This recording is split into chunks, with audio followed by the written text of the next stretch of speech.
I found a spooky cookie recipe that I'm going to make for Halloween party. Watch as I make them.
Now that the cookies are done, I'm going to make some tea.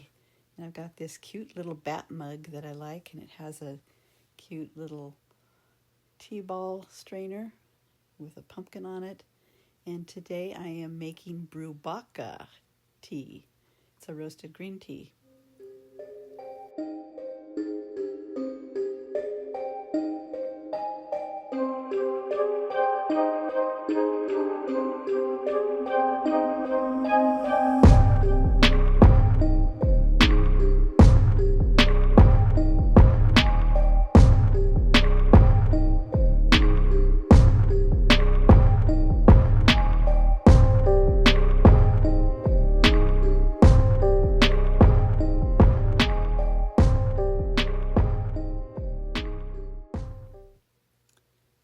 And we're ready for our party. In a few seconds, I'm going to show you all the decorations, but here's the food tables. We had a murder mystery. Here's one of the victims. Now let me show you the rest of the decorations, and then it's party time.